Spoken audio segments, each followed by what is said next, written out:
Hello students, good morning. और काम हम कर रहे थे थर्ड चैप्टर, एक्सरसाइज कौन सी थी? 3.2। हाँ, 3.2 के हमने किए थे 4 सम। 3.2 के हमने 4 सम कर लिए थे। ठीक है, तो आज हम फिफ्थ सम से शुरू करते हैं। फिफ्थ सम में क्या है? वही है, इक्वेशन बनानी है, ग्राफ बनाना है। ग्राफ बनाना आपको अच्छे से समझ में आ गया होगा। मैंने कहा था कि एग्जाम्पल कर लेना, आपको एग्जाम्पल आ गए होंगे। और अगर आपको किसी एग्जाम्पल में कोई भी दिक्कत होती है ना, तो मुझे बता दिया करो, मैं उसको करवा दूंगा। ठीक है, एक दिन अगर मुझे याद नहीं रहता तो मैं कभी ना कभी वो एग्जाम्पल करवा दूंगा। ठीक है, कोशिश मेरी रहेगी कि मैं अगले दिन करवाऊं। ठीक है, कभी कभी भूल जाता हूं। तो आप अब तक किसी बच्चे ने मेरे को कहा ही नहीं कि हमें इस एग्जाम्पल में कोई दिक्कत नहीं है। तो मतलब या तो फिर आपको एग्जाम्पल आ रहे हैं तो चलो अच्छी बात है, बहुत बढ़िया है। ठीक है, क्योंकि आने का मतलब यही है कि आपको चीजें समझ में आ रही हैं। अगर आपसे एग्जाम्पल हो रही हैं तो, और कुछ नहीं है। ठीक है, तो ठीक है, अब हम फिफ्थ सम से शुरू करते हैं। फिफ्थ सम है, इसमें एक रेक्टेंगुलर गार्डन है और रेक्टेंगुलर गार्डन की लेंथ ब्रेथ से कितनी ज्यादा है? 4 ज्यादा है। लेंथ, लंबाई चौड़ाई से 4 ज्यादा है। तो एक काम करते हैं, चौड़ाई मान लेते हैं। चौड़ाई कितनी मान ली? लेट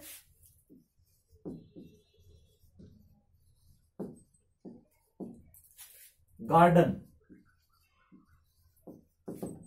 रेक्टेंगुलर गार्डन लिख लेना। ठीक है, एक आयताकार बाग की चौड़ाई मैंने x मानी और x मीटर में मान लेते हैं, शायद उसने 4 मीटर। हाँ, तो लंबाई उसकी यानी कि लेंथ, उसने कह रखा है कि उसकी लेंथ ब्रेथ से 4 ज्यादा है। तो ये x+4 लिखेंगे, x+4 मीटर। ठीक है, क्योंकि लेंथ उससे 4 ज्यादा है। और दूसरी कंडीशन पढ़ लेते हैं। और क्या कह रखा है इसका? सेमी पैरामीटर, अर्ध परिमाप। अर्ध परिमाप कितना है? 36 मीटर है। ठीक है, एक तो ये हो गई। अच्छा, इसमें थोड़ा सा वो हो गया, क्योंकि यहां पे मैं इसको फोर्थ सम की तरह ले गया। लेंथ हमें माननी पड़ेगी, क्योंकि हमने इसको ग्राफ के मेथड से करना है ना। अच्छा, हो ये जैसे फोर्थ के चैप्टर से भी हो सकता था। लेंथ मान लो x, ब्रेथ होगी x+4। अरे ये बहुत छोटा होता है। अगर हम ये इससे करें ना तो ये बहुत छोटा होता है। कैसे? अब इसका पेरीमीटर मतलब परिमाप। ऐसा करना मत बच्चों, ऐसा करना मत, लेकिन मैं बता देता हूं। मान लो कि 2 नंबर का आ गया, 1 नंबर का आ गया ऑप्शन वाले में, तो कैसे कर सकते हैं? पेरीमीटर का फॉर्मूला क्या होता है? 2 इंटू में x+y। 2 इंटू में x+y की वैल्यू ये है ना, x+4, और ये बराबर 36 दे रखा है।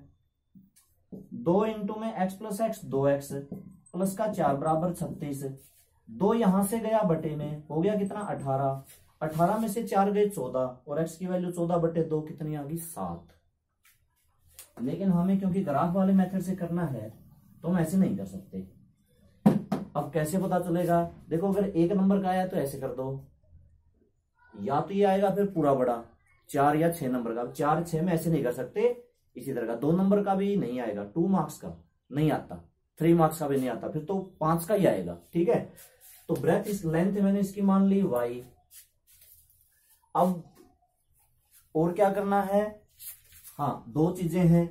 एक तो ये लेंथ ब्रेथ से कितनी ज्यादा है? 4 ज्यादा है। थोड़ा सा और आसान बनाते हैं। लेंथ को x मान लेते हैं, ब्रेथ को y मान लेते हैं।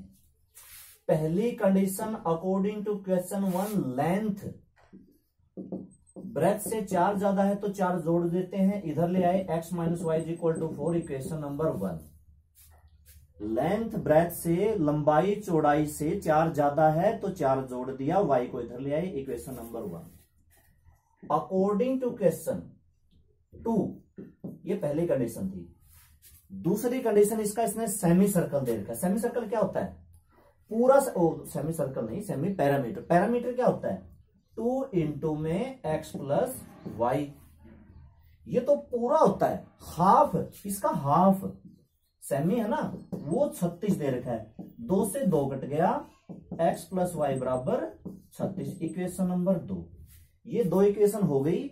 आप इनका ग्राफ बना लोगे, कोई दिक्कत नहीं है। ग्राफ बहुत सारे बनाए हैं। एक बार इसमें x को 0 रख दो, y की -4 आ गई। मैं टेबल बना के दिखाऊं, इसकी टेबल में क्या आएगा, x को 0 रखोगे y -4, y को 0 रखोगे x 4। इसकी टेबल बनाते हैं, x को 0 करोगे y की 36, y की 0 करोगे x की 36। ठीक है, तो आप एक काम करना, ग्राफ में 4 का ही ले लेना, 4, 8, 12, 16, 20, 24, 28, 32, 36। ठीक है, 4 का ले लेना, ठीक रहेगा, क्योंकि इसमें 36 भी आ जाएगा, 4 भी आ जाएगा, -4 भी आ जाएगा। अगला सम देखो, अगला हमारा 6th सम। 6th सम है तो आसान, लेकिन थोड़ा सा दिमाग लगाना पड़ेगा। इसमें बच्चे बार बार पूछते हैं, सर दोबारा बताओ।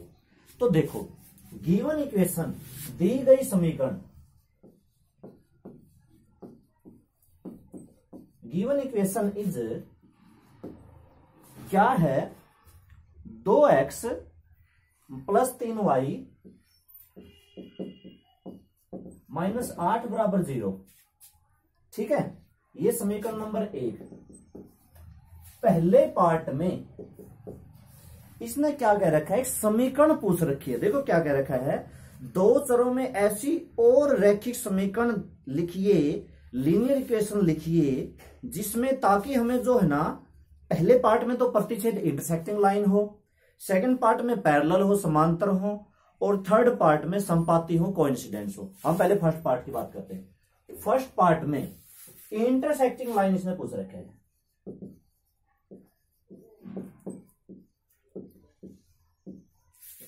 इंटरसेक्टिंग लाइन में होता क्या है, अब ध्यान से सुनना। इंटरसेक्टिंग लाइन में क्या होता है, चलो यहीं पे लिख लो, कोई बात नहीं।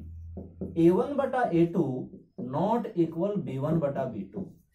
ऐसी इक्वेशन अपनी तरफ से, अपनी मर्जी से ऐसी बता दो कि a1/a2, जैसे कि देखो मैंने ले लिया 3x + 4y + 7 बराबर 0।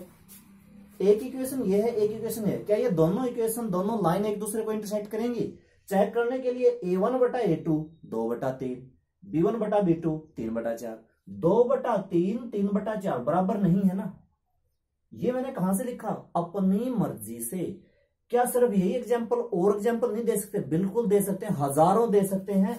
4x यहां कर दो, 5y यहां कर दो, 5x यहां कर दो, 4y यहां कर दो, 4x यहां कर दो, 3y यहां कर दो। बस ये दो बराबर नहीं होने चाहिए, अगला चाहे बराबर हो, कोई दिक्कत नहीं है, कुछ भी हो, ये दोनों बराबर ना हो, a1/a2 b1/b2। मेरी बात समझ रहे हो ना? ठीक है। दूसरा, पैरेलल लाइन, ध्यान से सुनना। पैरेलल लाइन में क्या होता है, पैरेलल लाइन की कंडीशन लिख लेते हैं। a1/a2 ये बराबर होता है b1/b2, और तीसरा बराबर नहीं होता c1/c2। पैरेलल मतलब है समांतर, समांतर रेखा। ठीक है, a1/a2 ये बराबर होता है b1/b2, ये बराबर होता है c1/c2। अब बात को समझना। इक्वेशन नंबर ये मेरी 1 है, मैंने यहां पे कर दिया 4x, कितने y लिखूं? कंडीशन ये है a1/a2 बराबर होना चाहिए b1। तो मैं पहले कर लेता हूं a1/a2 2/4, 2/4 कितना आएगा, कट के तो 1/2 आ जाएगा। यहां पे कितना y लिखूंगे मेरा 1/2 है, यहां पे 3y है, 3 का बटे में कितना करूंगे, 1/2 आ जाए, 6 कर दूं। तीसरा बराबर नहीं होना चाहिए, -9 कर दिया, हो गया। क्या ये पैरेलल नहीं है? चेक करो, 2/4 1/2, 3/6 1/2, 8/9, ये नहीं है ना, तीसरा बराबर नहीं है। मैंने सिर्फ 2 को बराबर रखा है, मैंने सिर्फ 2 को बराबर रखा है, तीसरे को बराबर नहीं रखा। क्या इसके अलावा और एग्जाम्पल नहीं दे सकते? दे सकते हैं। आप यहां पे 8x कर दो, 2/8 कितना आएगा, 4, तो यहां पे कितना कर देते हैं, 12y कर देते हैं। यहां पे आप कुछ भी कर दो, चाहे 9 ही रहने दो, कोई दिक्कत नहीं है। क्या पहले 2 बटे में कर देंगे तो बराबर नहीं आएगा, कितना, 2/8 1/4, 3/12 1/4, 2/8 1/4, 3/12 1/4। पहले दोनों बराबर हैं, तीसरा बराबर नहीं है, अभी भी ये है। इसमें भी आप हजारों एग्जाम्पल दे सकते हो, जो आपको दिमाग में आए वो देना। आपको एक ही देना है, बस एक ही देना है, 4-5 नहीं देने, एक ही देना है। ठीक है, अगला तीसरा पार्ट। तीसरे पार्ट में कैसा हो, संपत्ति, कोइंसिडेंस। तो तीसरे में कैसा हो, संपत्ति। हिंदी में लिख दो, संपत्ति रेखा। संपत्ति रेखा में होता क्या है, A1 बटा A2 बराबर B1 बटा B2 बराबर C1 बटा C2, तीनों ही बराबर आने चाहिए। यानी कि अगर मैंने यहां पे 4x लिख दिया, यहां पे मैंने 6y लिख दिया, तो अगला भी बराबर आना चाहिए, दुगना ही होगा, 16 ही होगा बराबर 0। 2 का दुगना कर दिया, 3 का दुगना कर दिया, तो 8 का भी दुगना करना पड़ेगा। क्यों? क्योंकि तीनों बराबर करने हैं मुझे। अब देखो ये A1 ये A2 2 बटा 4 1 बटा 2, ये A1 ये B1 ये B2 3 बटा 6 1 बटा 2, ये माइनस का 8 माइनस का 16 C1 बटा C2 1 बटा 2। तो तीनों का 1 बटा 2 1 बटा 2 1 बटा 2 नहीं आएगा, बराबर आएगा ना। और बराबर आती कैसी हो जाएंगी, संपत्ति कैसी हो जाएंगी, कोइंसिडेंस। अपनी तरफ से एग्जाम्पल देने हैं, कहीं बुक में से नहीं देने, अपनी तरफ से, क्योंकि पेपर में हो सकता है ये इक्वेशन बदल दे, ये इक्वेशन बदल दे। तो आपको याद रखना है कि इंटरसेक्टिंग में क्या होता है, बराबर नहीं होते।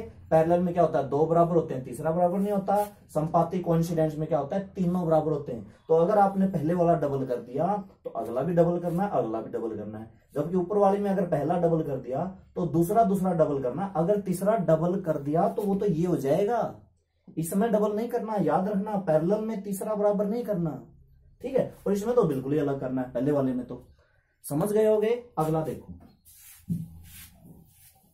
है तो आसान। आसान क्यों, एग्जाम्पल ही तो देना है ना, बनाना ग्राफ। एक रैखिक समीकरण, 2 चरों में दी गई रैखिक समीकरण लिखिए ना, समीकरण लिखनी है, सिर्फ इक्वेशन लिखनी है। अगला हम 7th सम की बात करते हैं। 7th सम का ग्राफ बनाना है, इक्वेशन दे रखी है, मैं ग्राफ बना देता हूं क्योंकि इसमें थोड़ा सा एक बात और पूछ रखी है कि अब इनका क्या करना है। ट्राइंगल के पॉइंट लिखने हैं, कोऑर्डिनेट लिखने हैं और छान के साइडेड पोर्शन करना है, तो देख लेते हैं। तो पहली इक्वेशन है 7th सम में x minus y plus 1 equal to 0, equation number 1।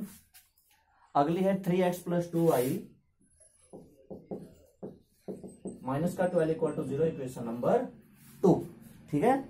अब इसका ग्राफ बनाना, तो सबसे पहले क्या करते हैं, समीकरण 1 x माइनस वाई प्लस 1 बराबर 0, क्या कर दिया, x बराबर 0 रखने पर x को मैंने 0 रखा, क्या हुआ, माइनस वाई प्लस 1 बराबर 0, 1 उधर चला गया, माइनस वाई इक्वल टू में -1, माइनस माइनस कट के y की वैल्यू 1 आई। फिर y बराबर 0 रखने पर y को 0 कर दिया, x ये तो 0 हो गया ना, ये लिखने की क्या जरूरत है, 1 उधर चला गया, x की वैल्यू -1। टेबल बनाओ इसकी, कहां बनाओ, यहां बना देता हूं। वैसे तो नीचे बनानी चाहिए ना, नीचे, ठीक है। मैं यहां बना देता हूं क्योंकि मेरे पास जगह थोड़ी है, मुझे ग्राफ भी तो बनाना है। एक्स वाई, एक्स की वैल्यू 0 रखी, वाई की 1 आई, और वाई की 0 रखी, एक्स की -1 आई, ठीक है। अगला समीकरण 2 3x प्लस 2y माइनस 12 बराबर 0। कुछ बच्चों को अगर ग्राफ में दिक्कत है तो अब समझ लो, x का मान 0 रखेंगे। अब देखो ये 0 हो गया, ये 0 हो गया, इसको लिखने की जरूरत नहीं है, सिर्फ आप ये लिखो 2y माइनस के 12, 12 उधर चला जाएगा और y की वैल्यू यहां से 6 आ जाएगी। फिर अब y को 0 रख दो, ये 0 हो गया, 3x माइनस 12, 12 उधर चला जाएगा, 3 12 का बटे में, तो x की वैल्यू यहां से 4 आ जाएगी। और इसकी टेबल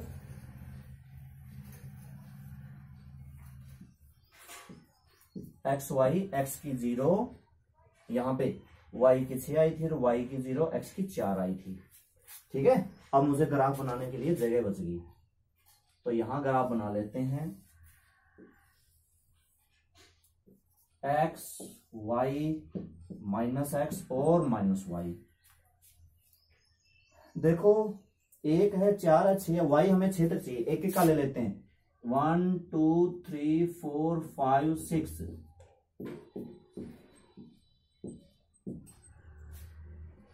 1 2 3 4 5 -1 -2 -3 -1 -2 -3।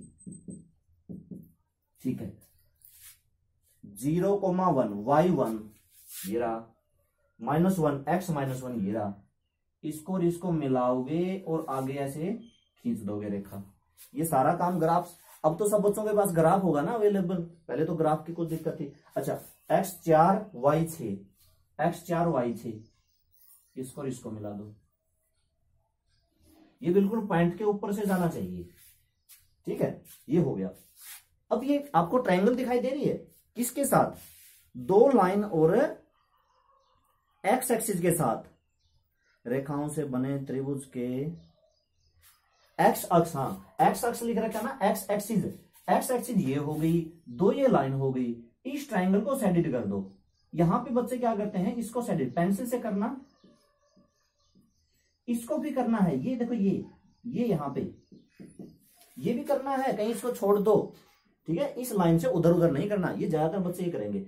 इस पूरी पेंसिल को, पूरी ट्रायंगल को आपको सेडिट करना है, इसलिए मैंने ये पूरा ग्राफ समझाया है। और साथ ही साथ इसके पॉइंट लिखने हैं आपको, ये वाला पॉइंट लिखना है, ये वाला पॉइंट लिखना है, ये वाला पॉइंट लिखना है। इस वाले पॉइंट का पता है, एक्स एक्सिस पे वाई की वैल्यू 0 होती है, एक्स की वैल्यू तो 4 दिख ही रही है, वाई की यहाँ पे 0 है, तो ये वाला पॉइंट क्या है 4,0। इस वाले पॉइंट का पता है, वाई यहाँ पे भी 0 है, एक्स की वैल्यू -1 है, वाई 0 है, ये वाला, ये देखना पड़ेगा। और ये मेरे हिसाब से यहां पे 2 तो ये आना चाहिए 2,3। ठीक है, मैं देख लेता हूं चेक करके, 2 3 0, हाँ ठीक है, 2 6 3 6 6 12 12 में, हाँ बिल्कुल 2 3 आएगा। तो ये पॉइंट आपको लिखने हैं 7th सम में। ठीक है, मैं हट जाता हूं, आप पूरा देख लो इसको। ठीक है, पूरा इस तरह से बनाना है। अब हम, ये एक्सरसाइज तो हमारी पूरी हो गई, बस 1-2 सम करेंगे अगले एक्सरसाइज का। ठीक है, थोड़ा सा, ताकि आज हो जाएगा, थोड़ा सा कल हो जाएगा, तो अच्छे से समझ में आ जाएगा। लास्ट था ना ये, हाँ लास्ट था। आगे हमारा क्या है, प्रतिस्थापन विधि, एक्सरसाइज 3.3। इसमें क्या है, प्रतिस्थापन, प्रतिस्थापन विधि, यानी कि इसको क्या कहते हैं, सब्स्टिट्यूशन, सब्स्टिट्यूशन मेथड। ठीक है, ये सब्स्टिट्यूशन मेथड क्या काम आता है, वही काम आता है जो ग्राफ बनाने के काम आता था। ग्राफ हम किस लिए बनाते हैं, एक्स और वाई की, जैसे कि यहां पे ये दोनों लाइन किस पे मिली, 2 और 3 पे मिली, तो 2 3 क्या है, सॉल्यूशन। ये सब्स्टिट्यूशन मेथड एक ऐसा है, बगैर ग्राफ के हम एक्स वाई की वैल्यू निकालेंगे, ग्राफ का यूज नहीं करेंगे, बगैर ग्राफ के निकालेंगे। ठीक है, आप पहले वाला सम इसका मैं लेता हूं, और शायद एक ही सम करवा पाऊं। तो x + y = 14, क्वेश्चन नंबर 1 और इसका first part, x + y = 14 equation number 1, और x - y = 4 इक्वेशन नंबर 2। इन दो इक्वेशन में सबसे पहले आपको क्या करना है, इसमें पुट नहीं करना, क्या करना है, फ्रॉम इक्वेशन 1 इक्वेशन 1 से x + y = 14, एक वेरिएबल को उधर ले जाओ। एक को कहा मैंने, मतलब आप y को भी ले जा सकते हो, आप x को भी ले जा सकते हो, किसी को भी ले जा सकते हो। तो मैं ले गया y को, x = 14 - y। ठीक है, देखा जाए तो ये जो 14 - y है, ये किसके बराबर है, x के बराबर है, तो ये x की वैल्यू तो ही है, और ये वैल्यू मैं 2 में पुट करूंगा। इसमें कोई 1 2 3 0 ऐसे नहीं पुट करेंगे, ये जो वैल्यू आई है 2 में। सुनो, मैंने 1 से निकाली है तो 2 में पुट करना है, 1 से निकाल के 1 में पुट कर नहीं कर सकते। जो थोड़े से अगर आप समझना चाहो तो मैं 1-2 बात बताना चाहूंगा, नहीं तो कोई जरूरत नहीं है, ज्यादा दिमाग मत लगाना। आप 1 से y को उधर ले जाके 2 में पुट कर सकते हो, या 2 से y को उधर ले जाके 1 में भी पुट कर सकते हो। एक काम आपको करना है, ऐसे नहीं कर सकते 1 से x की वैल्यू निकाली, y को ले और पुट कर दिया वापस 1 में, 2 में y को उधर ले गए, x की वैल्यू निकाली और पुट कर दिया वापस 2 में। ऐसे नहीं कर सकते, सिर्फ ऐसे करना है, या तो 1 से निकाल के 2 में या 2 से निकाल के 1 में। अब ये वैल्यू हमने पुट करनी है, पुट इन 2। क्या लिखोगे? x का मान समीकरण 2 में पुट करने पर यहां x की जगह 14 माइनस वाई, इस x की जगह 14 माइनस वाई, फिर minus y is equal to 4, 14 minus 2y is equal to 4। ये 14 भी उधर ले जाओ, माइनस का 14, minus 2y equal to minus 10, minus minus cancel, और y की वैल्यू 10/2 इक्वल टू 5। देखो y की वैल्यू यहां से निकल गई। ये वैल्यू चाहे आप 1 में पुट कर दो, चाहे आप 2 में पुट कर दो, और आसान रहेगा अगर इसको इक्वेशन नंबर 3 नाम दे दो, इसमें 3 में पुट कर दो। 3 इक्वेशन दिखाई दे रही हैं, हालांकि 3 आई 1 से ही है। 3 कहां से आई है? 1 से ही आई है। तो चाहे आप 1 में करो, चाहे 2 में करो, चाहे इस 3 में करो। 3 में मैं क्यों कह रहा हूं? जैसे ही 5 रखेंगे, 14 में से 5 गए 9, y बराबर 5 समीकरण 3 में रखने पर, 3 में रखने पर, 3 में रखा, हाँ ये रहा, x बराबर 14 माइनस 5, हाँ तो x बराबर 9, x बराबर 9, y बराबर 5। ये है वैल्यू निकली है बगैर ग्राफ का यूज किए। कहने का मतलब अगर मैं इसका ग्राफ बनाता, अगर मैं इन दोनों इक्वेशन का ग्राफ बनाता तो कहां मिलती? वहां मिलती जहां पे x की वैल्यू 9 है और y की वैल्यू 5 है, यानी कि x तो 9 के सामने ऐसे और y 5 के सामने ऐसे। तो ये हमारा सब्स्टिट्यूशन मेथड है और ग्राफ का ही एक दूसरा रूप है। ठीक है, ग्राफ का ही एक दूसरा रूप है। तो सब्स्टिट्यूशन मेथड इस तरह से सोल्व करना है। ठीक है, इसके अलावा 2 और मेथड हमारे पास आएंगे। कुल मिला के इस चैप्टर में 4 मेथड हैं। ग्राफ को अगर मैं छोड़ दूं, उसके अलावा 3 मेथड हैं। इस तरह से, इस तरीके के 3 मेथड हैं ग्राफ के अलावा। तीनों ही आसान है। ये आज सब्स्टिट्यूशन प्रतिस्थापन विधि हमने की है, आसानी से समझ में आ गया होगा। देख लो एक बार। ठीक है, अब इसी तरह से एक सम और करवा देते हैं। इसको साफ कर दूं क्योंकि ये वाला सम थोड़ा सा आसान है। अब बच्चे यूं कहेंगे पहले कह रहे थे एक और करवाओ, फिर एक और करवाओ।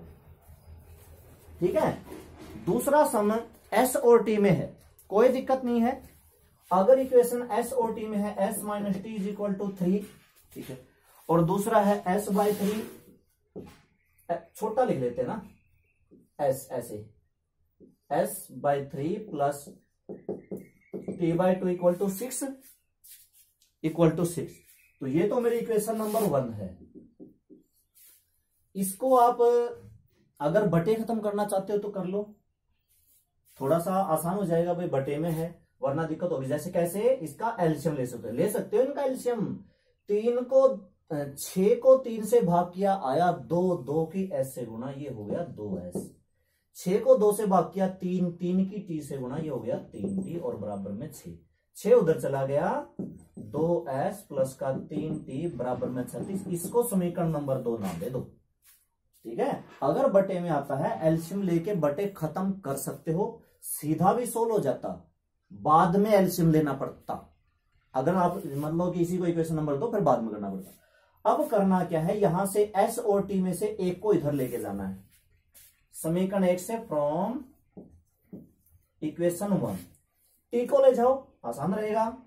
S is equal to 3 plus T, ये टी इधर गया, ये आ गया, और इसी को मैं इक्वेशन नंबर 3 नाम देता हूं। ये वैल्यू पुट करनी है अब 2 में। पुट वैल्यू ऑफ एस इन 2 में पुट किया, 2 है ना, इंटू में एस की वैल्यू मैंने रखी 3 प्लस टी प्लस 3t और इक्वल टू में 36। 2 की 3 से मल्टीप्लाई 3, 2 की t से मल्टीप्लाई 2t। अब कुछ बच्चे यहां पे भी गलती करते हैं, 2 की 3 से तो गुणा कर देंगे, t से नहीं करेंगे, दोनों से होगी। 3t बराबर में 36, ये 3t और 2t कितना हो गया? 5t हो गया। ये वाला 6 उधर चला गया, माइनस हो गया, टी की वैल्यू 30/5 भाग किया तो 6 आ गई। ये चाहे अब आप 1 में रखो, चाहे 2 में रखो, 3 में आसान होगा। 3 + 6 9 आ जाएगा। Put t = 6 in equation 3। s = 3 + 6 = 9। तो s = 9 और t = 6, ये हमारी दो वैल्यू है। ठीक है, इक्वेशन चाहे ST में हो, चाहे XY में हो, चाहे AB में हो, ये कुछ भी हो सकती हैं। ये इक्वेशन हो सकती हैं UE में मिले, ऐसे मिले 2u + 2v = 7, 3u + 5v = 8। आप कंफ्यूज मत होना, तरीका सबका सेम रहेगा। अगर इसका ग्राफ बनाना हो तो क्या करेंगे, तरीका वही रहेगा। जैसे XY में होती थी तो क्या करते थे, एक बार x की वैल्यू 0, एक बार y की वैल्यू 0, वैसे करेंगे। एक बार u की वैल्यू 0, एक बार v की वैल्यू 0, फिर इसमें एक बार u की 0, एक बार v की 0। और अगर बटे में आता है तो कुछ और भी रख सकते हैं। ठीक है, तो ये सम समझ गए होंगे। आज के लिए बस इतना ही। 2 सम मैंने इसके करवा दिए हैं, 3 मैंने उसके करवा दिए हैं। उसमें आपको 2 के तो बनाने हैं ग्राफ, तो आज ग्राफ आपको 2 ही बनाने हैं। 6th में एग्जाम्पल देने थे और इन 2 सम में भी ग्राफ नहीं बनाने। आज के बाद आपका ग्राफ का काम होगा भी नहीं, ना 3.3 में है, ना 3.4 में है, ना 3.5, 3.6 किसी में नहीं है। ठीक है, तो ग्राफ का काम खत्म होता है आपका उस कॉपी में, फेयर कॉपी में, दूसरी वाली नोटबुक में, उसमें आपको ये सम करने हैं। ठीक है, तो आज के लिए बस इतना ही। Okay, thank you.